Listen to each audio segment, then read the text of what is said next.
Maxime Tirtiot, vous c'est aussi un peu le métal, mais pas le métal comme ici. Le métal, plutôt chez vous, c'est les cuivres, avec Hermès Alest, avec musique de singe, etc. Est-ce que vous vous sentez aussi un petit peu dans l'underground, dans le off, avec votre propre production musicale?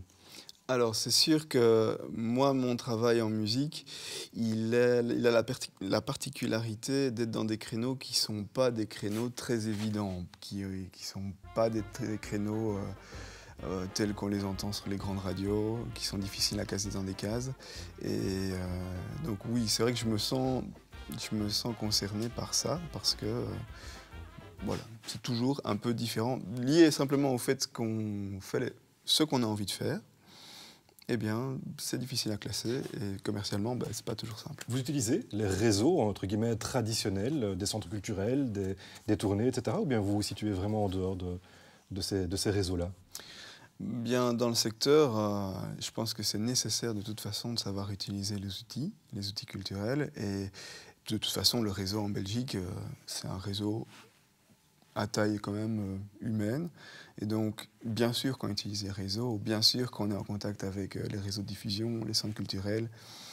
Et évidemment qu'on connaît les acteurs culturels, on a les mêmes besoins que d'autres groupes pour avoir des lieux de répétition, des lieux de résidence.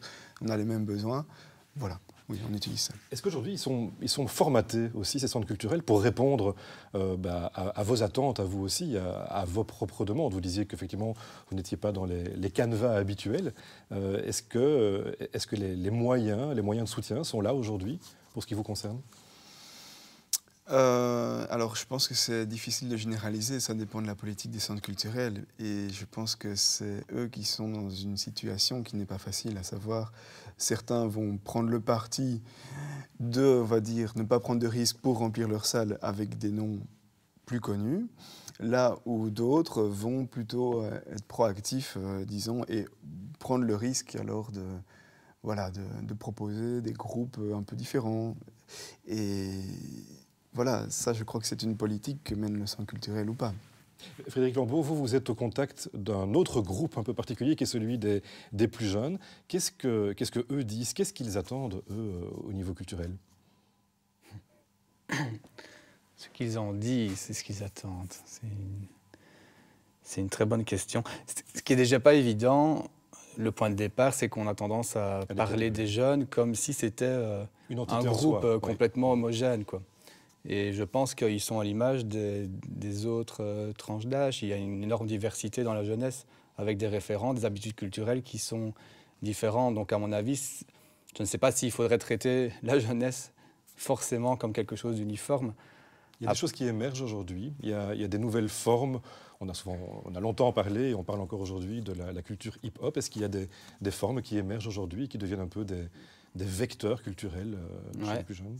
Alors en plus, le hip-hop, c'est pas non plus un mouvement qui a 4-5 ans, c'est déjà un mouvement assez ancien, mais on voit effectivement que sur Rochefort, il y a un intérêt pour ce genre de musique, et donc c'est vraiment intéressant de voir que finalement on a l'impression que les jeunes vont forcément faire des kilomètres et des kilomètres pour aller voir ce qui a priori les intéresse. Or, on voit bien que, après, quels sont les critères, qu'est-ce qui fait que ça marche, ça mérite d'être analysé, mais qu'au fond, on peut organiser des choses, des événements comme le Bouma Festival qui a été organisé ici il y a peu de temps sur Rochefort, qui a eu un succès énorme. Et donc là, les jeunes de Rochefort et d'autres se mobilisent pour venir vivre des événements culturels sur leur territoire. Et ça se passe en relation avec les centres culturels? Ça se passe dans une logique de complémentarité ou de partenariat? Ouais, alors ça, c'est peut-être une des clés du succès, par exemple, du Bouma Festival, c'est que ça a été construit en partenariat avec la Maison des Jeunes, par exemple. Il y avait des groupes de jeunes qui étaient impliqués dans l'organisation de l'événement, qui sont eux-mêmes des jeunes qui sont intéressés par le hip-hop, qui font fonctionner leur réseau, qui attirent du monde. Après, est-ce que c'est le seul élément? Par exemple, j'imagine que la dimension identitaire du hip-hop est quelque chose qui fonctionne bien aussi. Je veux dire, on choisit nos événements parfois parce que les contenus nous intéressent, mais aussi parce que ça raconte des choses sur nous. Ça nous fait exister par rapport à nos références culturelles. Et je pense qu'aussi pas mal de jeunes qui se sentent en lien avec ces courants-là, s'y retrouvent. Être là, ça dit quelque chose d'eux, de ce qui a de l'importance pour eux. Et puis, c'est des lieux de fête aussi. Et ça, je pense que c'est aussi important. Les jeunes, comme les adultes, ont envie de faire la fête. Et ce n'est pas un problème. Et ce n'est pas incompatible avec La fête, ça a une culture. dimension culturelle aussi, quelque Bien part. sûr, ouais, tout à fait. Et est-ce qu'on parle encore, avec des publics plus jeunes, est-ce qu'on parle encore de territoire comme on le fait avec des centres culturels, ou bien est-ce que les choses sont beaucoup plus éclatées aujourd'hui? De territoire. Je veux dire par là que on ne fait pas spécialement, on ne va pas spécialement à un événement culturel parce qu'il est situé près de chez soi, mais parce qu'effectivement, ça correspond à une attente particulière et qu'on va peut-être la chercher plus loin, via notamment aussi les réseaux sociaux aujourd'hui, qui sont un puissant vecteur culturel. Ouais. Ben, bon, après, c'est difficile de savoir comment ça fonctionnait avant, mais je pense qu'il y a aussi une offre, un marché qui est énorme, et donc les possibilités, mais pour les jeunes, mais pour n'importe quelle tranche d'âge, sont énormes. Donc effectivement, les gens sont peut-être plus mobiles qu'avant et font un petit peu parfois leur marché. Ce qui fait que ce n'est pas forcément toujours évident de faire vivre la culture dans certaines régions rurales. Et effectivement, je pense que la promotion qui se fait via les réseaux sociaux et autres change aussi la donne.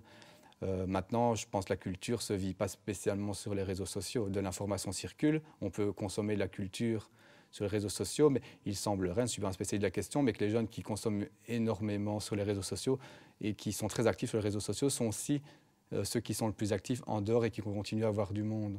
Donc ce n'est pas forcément l'un contre l'autre, ça peut être l'un qui renforce l'autre, éventuellement. Ouais. Maxime Tirsiot, est-ce que vous allez vous aussi à la rencontre de ce plus jeune public? Comment est-ce que vous l'abordez? Bien sûr, parce que disons que dans mes projets, on ne cherche pas du tout à cibler un public en particulier, mais on voit qu'il y a du répondant chez toutes les tranches d'âge, y compris chez les jeunes. Et on voit qu'en effet, que les relations se font tout à fait différemment. Et donc, par exemple, l'utilisation des réseaux sociaux, c'est devenu un vrai enjeu. Et pour nous, par exemple, on sent que c'est devenu une nécessité d'avoir de l'actualité au niveau des réseaux sociaux. Et donc, il faut travailler d'une autre manière pour présenter régulièrement de l'actualité, vidéo par exemple, être présent, faire un suivi de son actualité qui est différent. Donc, il faut utiliser aussi ces outils. Et ça, c'est une nouveauté. C'est une nouveauté qui nous demande pas mal de boulot d'ailleurs. Un petit élément supplémentaire, la ministre Elda Gréauly, la ministre de la Culture, elle souhaite mettre en place des incitants, des nouveaux moyens, notamment par rapport à la création. Je vous propose de l'écouter et puis on revient en plateau.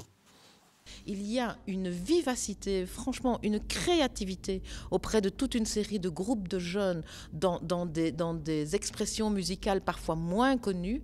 Ceux-là, on les a rencontrés en faisant quoi? En augmentant largement le budget de tout ce qui est bourse à la création.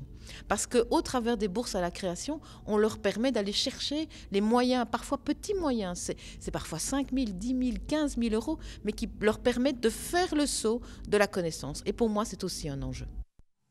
Maxime Tirsiot, des bourses à la création, vous iriez, vous, les chercher éventuellement? Avec plaisir, oui, bien sûr, c'est quelque chose qui est en effet très souhaitable. Alors, ce n'est pas toujours facile d'accès. Je crois qu'il y a quand même beaucoup d'appelés, c'est pas toujours facile d'y arriver, mais c'est des outils qui sont vraiment utiles. C'est vrai parce que dans le milieu de la musique, on doit travailler beaucoup sans être payé pour pouvoir peut-être arriver à un résultat après. Ça demande vraiment parfois beaucoup d'investissement pour un résultat tout à fait incertain. Ça permettrait de joindre les deux bouts quelque part, on peut dire ça comme ça? Disons que s'il y a moyen d'avoir une aide à la création, oui, actuellement, le secteur, il a une réalité qui est très difficile. Il y a beaucoup d'acteurs et c'est un secteur dans lequel il faut vraiment s'impliquer. Et je pense que tout le monde est amené à fonctionner avec des bouts de ficelle. Et s'il y a moyen d'avoir quelques ficelles supplémentaires, c'est très important, ça peut faire la différence. Frédéric Lambeau, les jeunes sont aussi peut-être en attente, les plus jeunes en tout cas, de moyens pour créer, pour monter eux-mêmes leur spectacle, leur projet. Est-ce que ça, ce sont effectivement des bons moyens de les soutenir dans cette démarche? Oui, je veux dire, par exemple, moi je travaille dans un centre d'information pour jeunes. L'idée, nous, c'est pas d'en faire des professionnels, mais c'est avec ce genre de bourse, ce sont des outils qui sont importants pour nous, pour soutenir leur création. Et donc, pourquoi nous aussi, il y a un intérêt à soutenir la création, c'est de leur donner la capacité de s'exprimer.